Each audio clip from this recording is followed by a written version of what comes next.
Welcome everybody. Добрый день.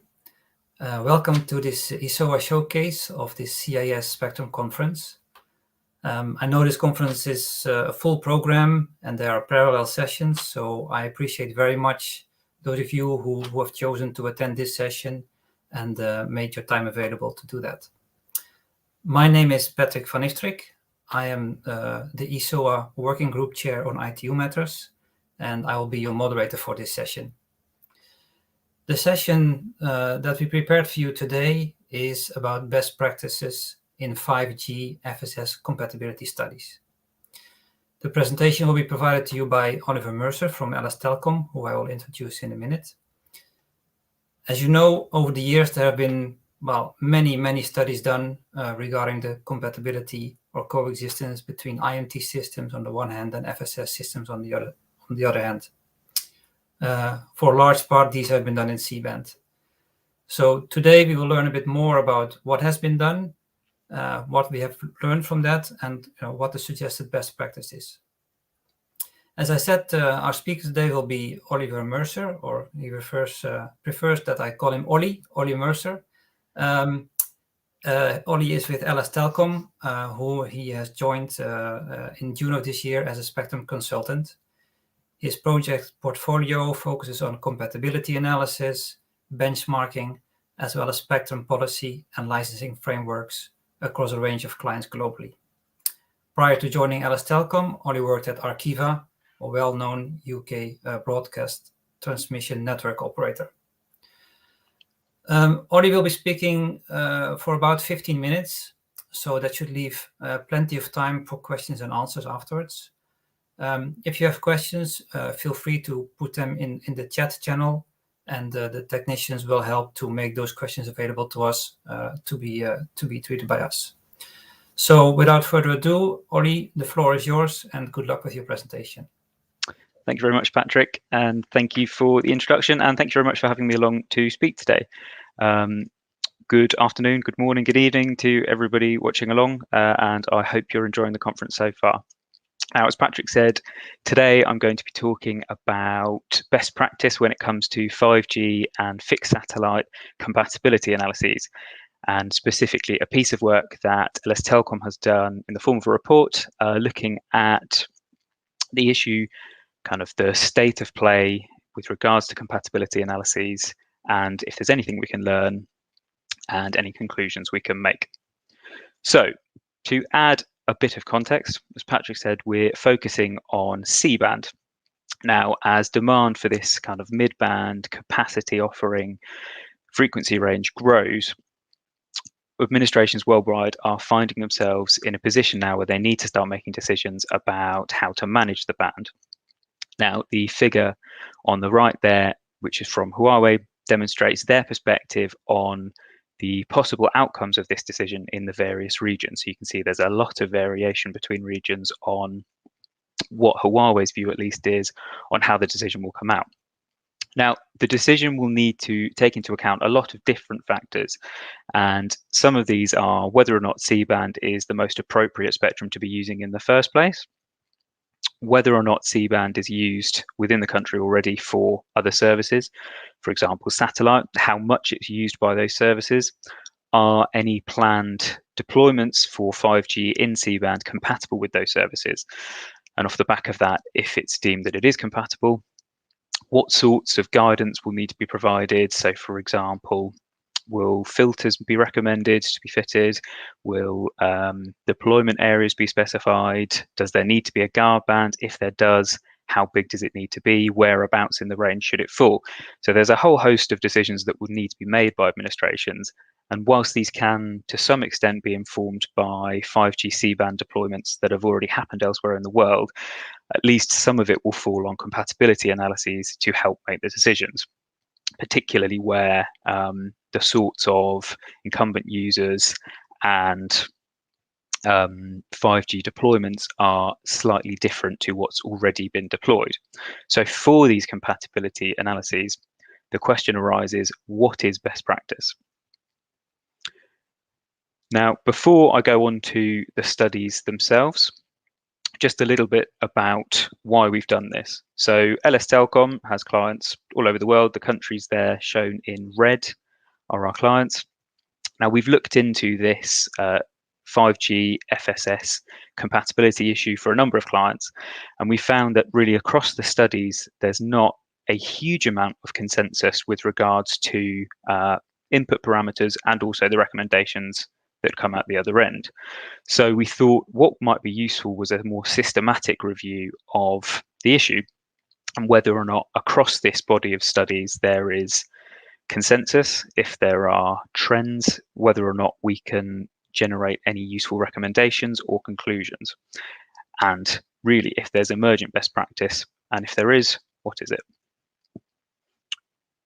So it's first probably useful to understand exactly what we mean by compatibility, and that really falls down to interference.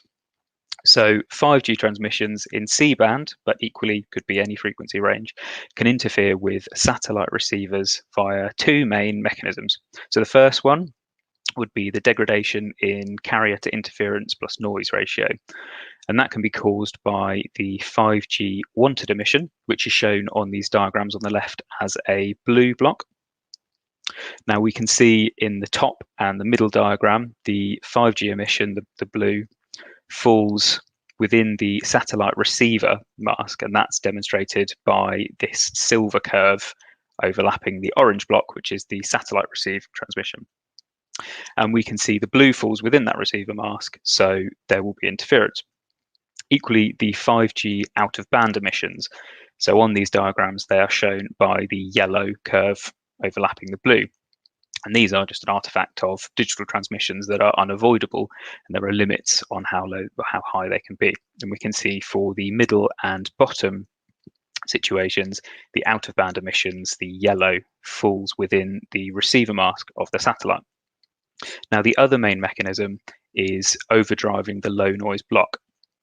And this happens when it's driven to the point where it's not operating in its linear region anymore. And this is represented by the dashed red line on those diagrams. And indeed, it can happen in co-channel or adjacent channel operation. Now, we've investigated a number of studies, and I'll just quickly run through how we've determined those, how we've chosen which ones to use. So we've looked at about 40 studies overall from a mix of ITU, industry, academic sources. We've included the results from these studies in our analysis if they're directly comparable and if they explicitly state inputs and results. Now, on that basis, some of the studies have been omitted and we've not included them. Now that we have our set of studies, we've then chosen a number of areas to consider for our analysis. And first, we've looked at the input values that go into the studies. Now, one of the first or one of the main areas where there are at least some differences are the out-of-band emissions masks. So on that previous diagram where I showed the out-of-band emissions masks in yellow, here they're shown on the bottom left graph. We can see there's a number of different values that have been taken. So TS38104, which is the most recent 3GPP standard, and it's applicable to 5G, is shown in blue. And some of the most recent studies have taken this, but a lot of the older ones have taken the relevant 3GPP standard at the time. So the grey and the yellow lines on this chart. And what seems to have been taken in a lot of the studies are not necessarily the general limits, but rather the adjacent channel leakage ratios or just fixed limits. And indeed, we can see between the blue and the grey and the yellow, there's quite a lot of difference there, up to 20 dB or so of difference.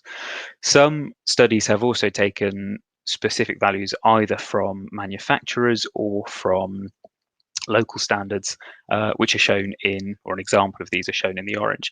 We can see that the orange is a lot more restrictive than the blue. And again, the range of values across these input values means that the outputs that result are going to be very different.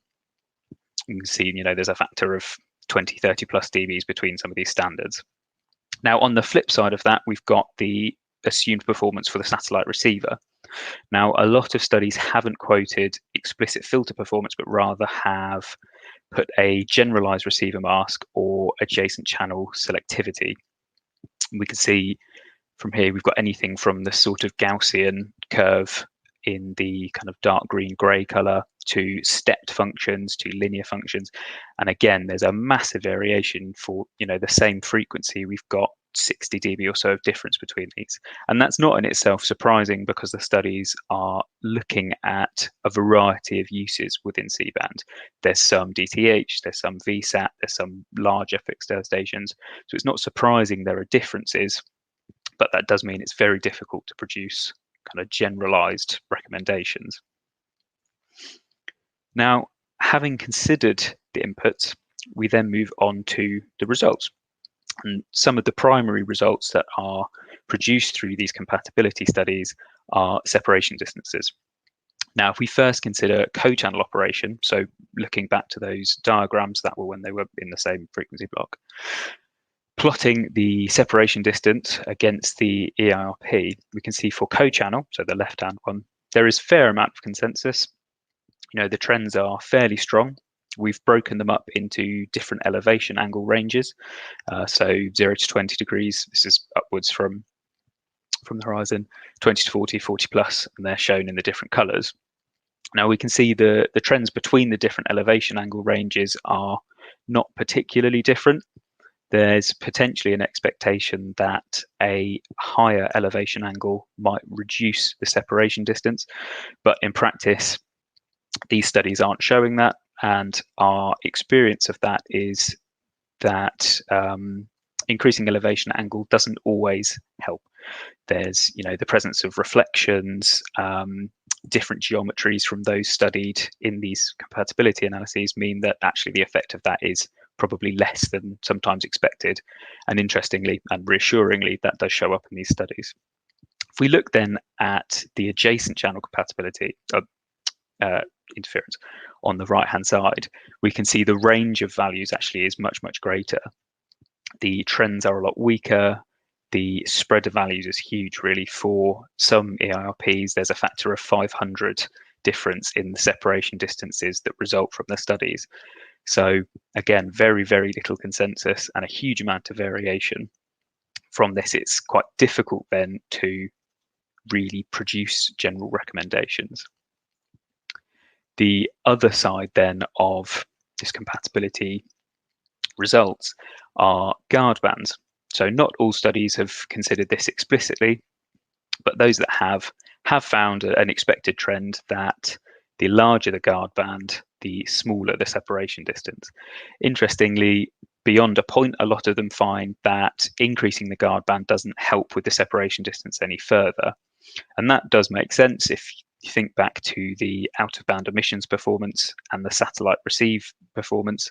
A lot of them assume a constant limit beyond a certain spectral separation. So when we're in that range, increasing the guard band doesn't help. The guard bands do show a slight trend for the elevation angle, whereby increased elevation angle reduces the guard band. As we said, in practice, our experience is it doesn't help as much as this might suggest. It's probably worth making the point as well that although some studies have considered a 100 megahertz guard band, in practice with such a kind of sought after band, 100 megahertz is probably slightly too large when smaller guard bands can be achieved with better filtering and better planning of the band. 100 megahertz is perhaps a bit wasteful in such a sought after band. The issue of LNB saturation, so low noise block saturation, not a huge number of the studies have considered it explicitly. Those that have typically have used a saturation value of minus 60 dBm. So that is at least one parameter where there's quite a lot of agreement. Typically, the studies that have looked at it have found that the separation distances required to prevent saturation of the LNB are of a similar order of magnitude to those that are required to protect the receiver from the separate issue of C over I plus N degradation. So whilst not many have considered it, an important finding at least is that they do need to be considered in studies and that they are equally important to the the issue of C over I plus N degradation as well.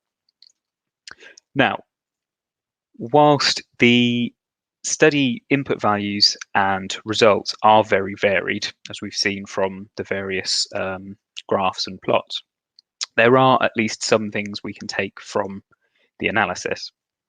Now, the first one, I think, and it was quite obvious from that co-channel graph we showed, was that co-channel operation of 5G and satellite services is unlikely to be possible in most areas, as the separation distances that are required are really too large.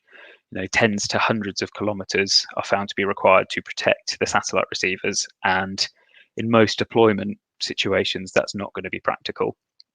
So that's a useful output there.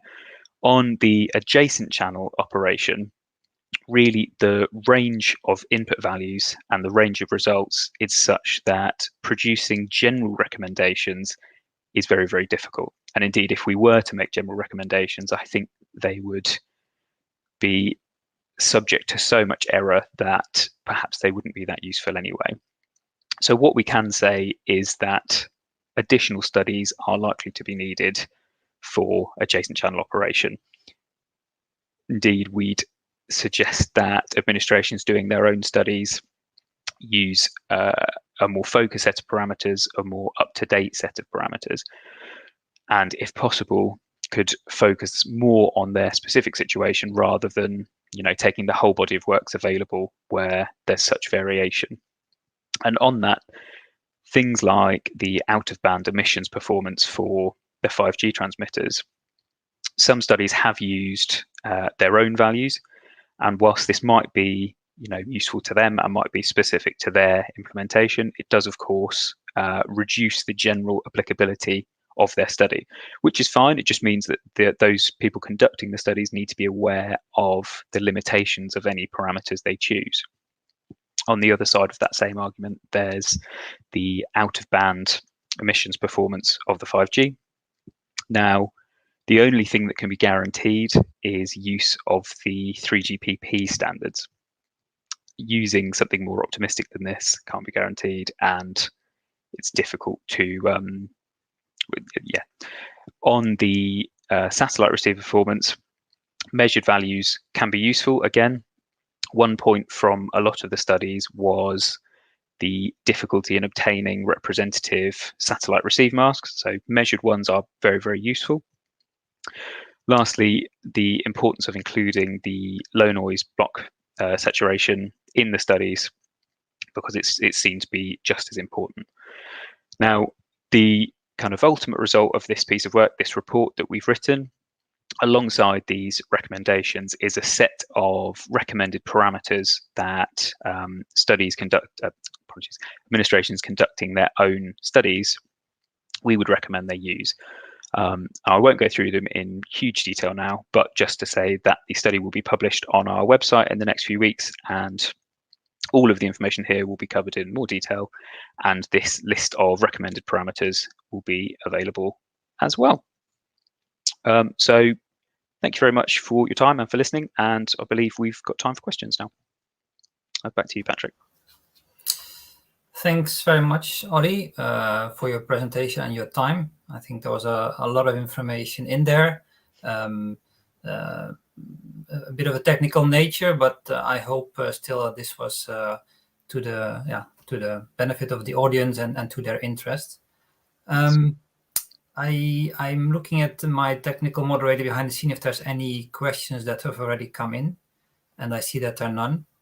But I would not be worried, because I've also listened carefully, and I have a few questions myself, which hopefully will also be for the benefit of the audience.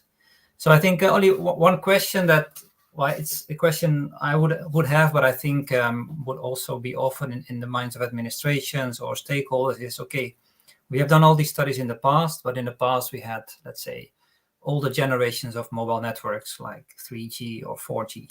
So yes. What could you say about having reviewed these studies and the fact that we now have like a new generation of mobile networks, which is 5G? Is there anything you can say about that?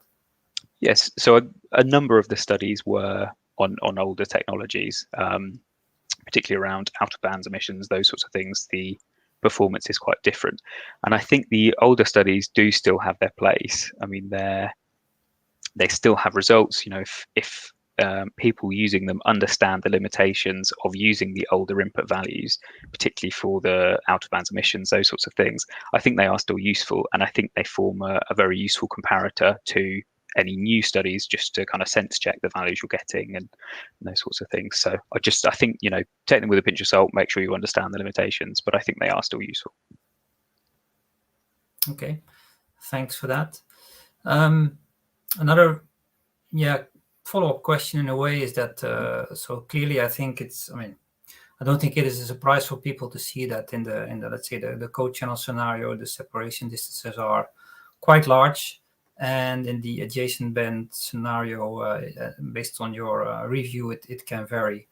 Now, what could you tell us about potential mitigation measures that could help the issue of the compatibility between the two services? Yes. Yep. So I think a fairly obvious one would be for the adjacent channel, the use of a guard band. Now, obviously, using a guard band is spectrally inefficient in and of itself, so there needs to be a well thought out process to determining what the guard band would need to be.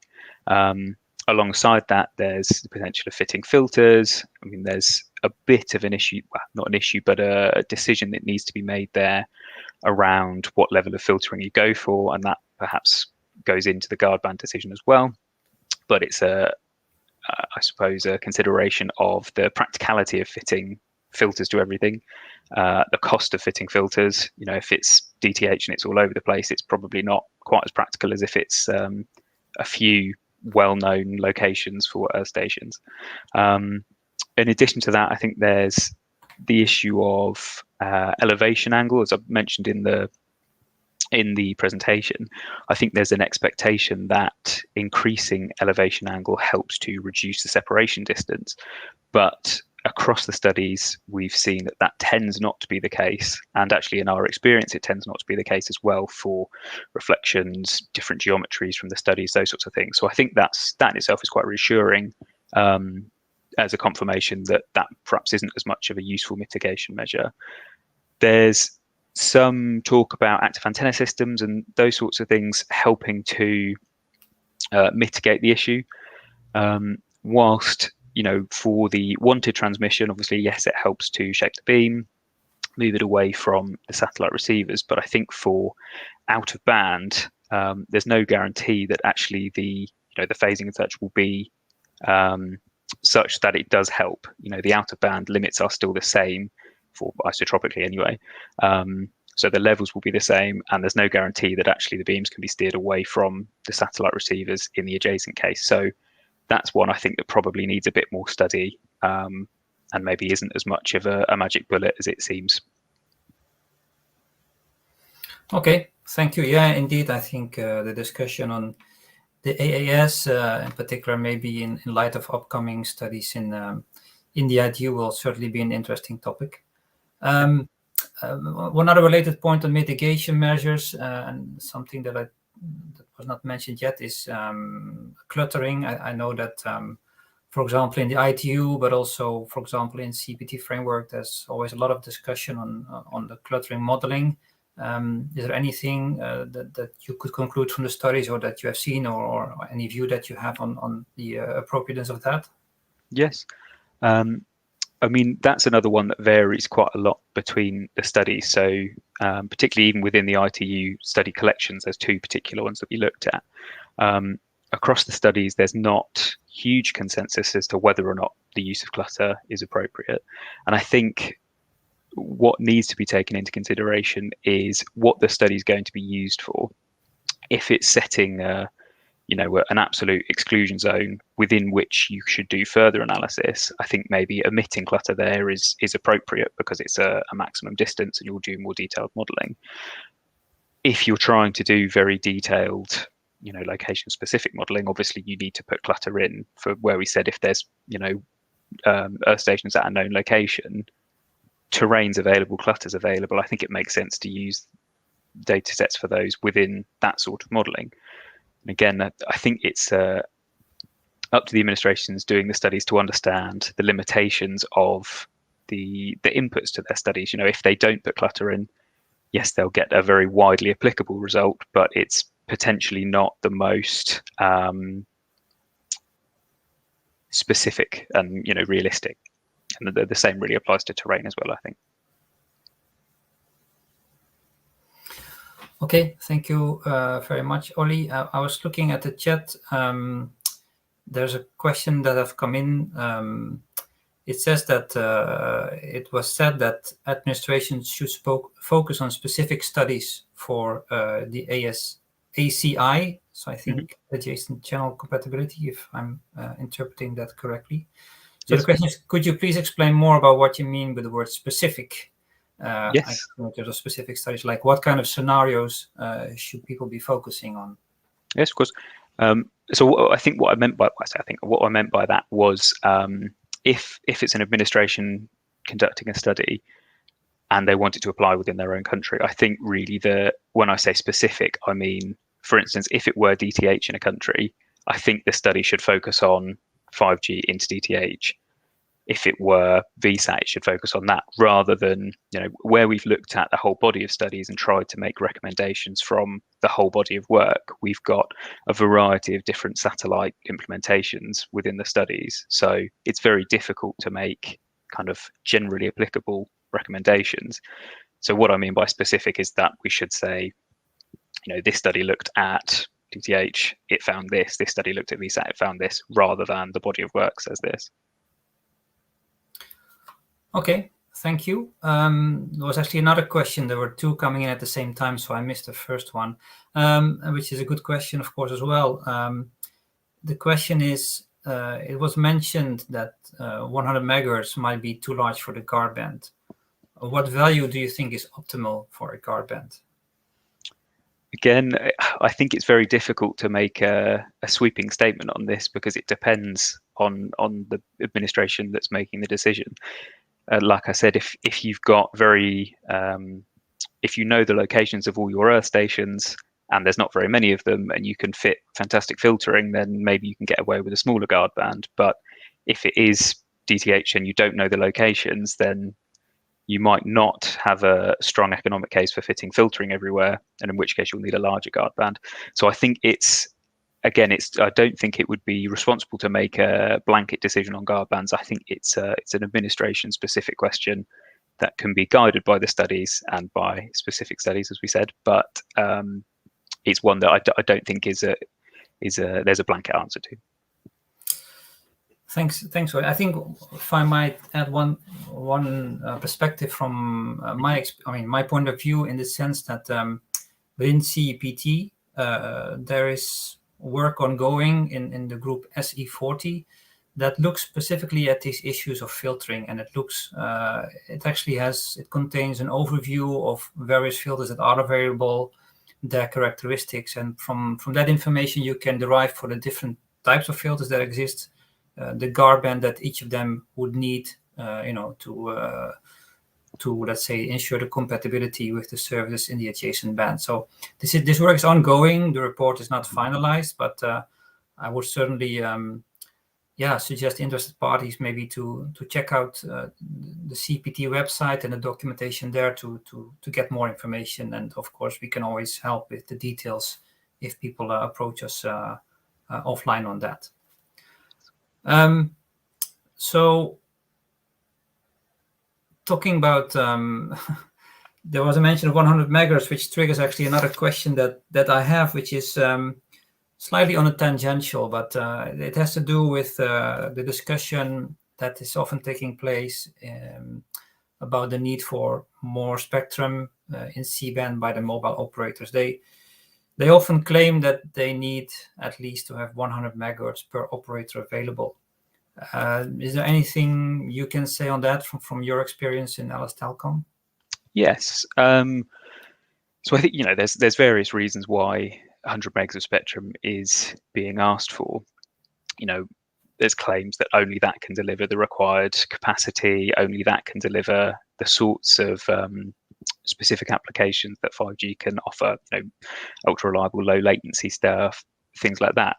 I think a lot of these perhaps can be countered by carrier aggregation.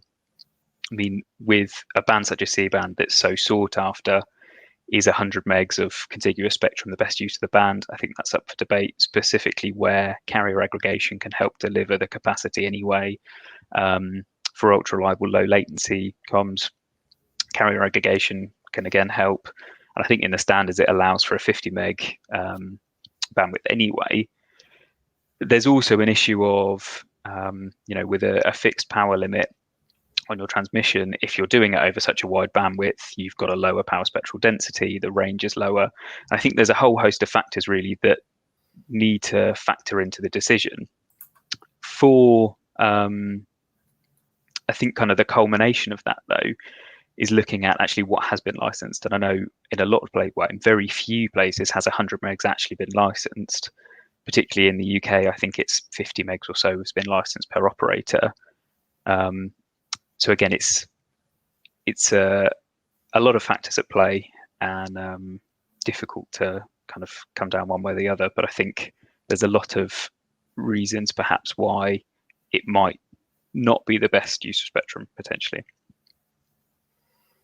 Okay, thank you. And then one kind of follow-up question on that. So, of course, I mean, in terms of compatibility between FSS and IMT systems or 5G systems, it's never an easy story. But what's your view on the need for the C-band by the mobile operators? I mean, is it for them a band of capacity, additional capacity? Is it a band that they want for full coverage? Anything you could share about that?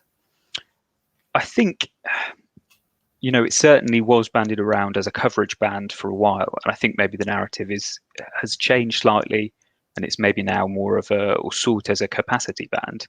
I think looking at the sorts of ranges, a general typical range might be, a few miles for C-band, 20 miles for 700 megs. So I think for a coverage band, you'd struggle to justify using C-band for wide area coverage when you'd need to deploy so many more base stations than 700 megs. So I think the huge amount of investment, the huge amount of base stations is difficult to understand C-band as a coverage band. And I think capacity probably makes a bit more sense in that regard. Okay. All right, Ollie, I see no more questions on the chat from the audience. I think you also answered to the questions I had in mind. So with that, I think we have gone through the presentations. As you said, LS Telecom will be making available a report, so the interested reader can go into the full details if they want to. Yes.